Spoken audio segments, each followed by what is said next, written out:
ಇತ್ತೀಚೆಗಷ್ಟೇ ಕನ್ನಡ ಸಿನಿಮಾ ಇಂಡಸ್ಟ್ರಿಯಲ್ಲಿ ಸ್ಟಾರ್ಗಳು call sheet ಕೊಡ್ತಾ ಇಲ್ಲ, ಒಳ್ಳೆ ಸಿನಿಮಾಗಳು ಬರ್ತಾ ಇಲ್ಲ ಅನ್ನುವಂಥ ರೀತಿಯಲ್ಲಿ ಆಕ್ರೋಶವನ್ನು ವ್ಯಕ್ತಪಡಿಸಿದಂತಹ ಕನಕಪುರ ಶ್ರೀನಿವಾಸ್ ಅವರು ನಮ್ಮ ಜೊತೆ ಇದ್ದಾರೆ.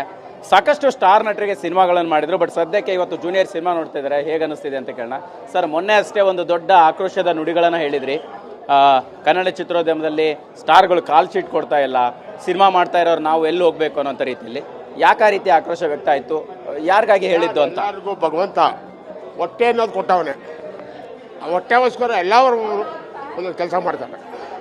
ಹೀರೋ ಇರ್ಬೋದು, ಪ್ರೊಡ್ಯೂಸರ್ ಇರ್ಬೋದು, ಏನೇ ಒಬ್ಬರು ಕ್ಯಾಂಟೀನಲ್ಲಿ ಮಾರೋ ಒಬ್ಬ ಹುಡುಗ ಇರ್ಬೋದು, ಅವ್ರಿಗೆ ಯಾರಿಗೂ ಊಟ ಸಿಗ್ತಾ ಇಲ್ಲ. ಕಾರಣ ಏನು ಅಂದರೆ, ನಮ್ಮ ಹಳ್ಳಿಲಿ ಹೇಳ್ತಾರೆ ಸಿಕ್ಕಾಪಟ್ಟೆ ಕಂಜ ತುಂಬೋಗಿದೆ, ಅದು ತುಂಬೋಗಿದೆ, ಇದು ತುಂಬೋಗಿದೆ, ಹಂಗೆ ತುಂಬಿಸ್ಕೊಂಬಿಟ್ಟವ್ರು ನಮ್ಮ ದುಡ್ಡಲ್ಲಿ.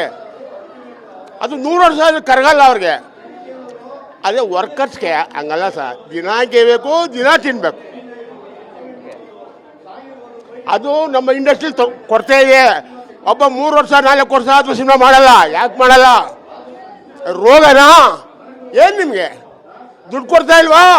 ಯಾಕೆ ದುಡ್ಡು ತಗೋತಾ ಇಲ್ವಾ? ಯಾಕೆ ಸ್ವಾಮಿ ನೀವು ಟಿವಿಗೆ ಕುತ್ಕೊಂಡು ದುಡ್ಡು ಮಾಡಿಕೊಂಡು ಮಜಾ ಮಾಡ್ಕೊಂಡಿದ್ದೀವಿ? ನಮ್ಮ ಬಡವ್ರುಗಳು ಏನು ಮಾಡಬೇಕು?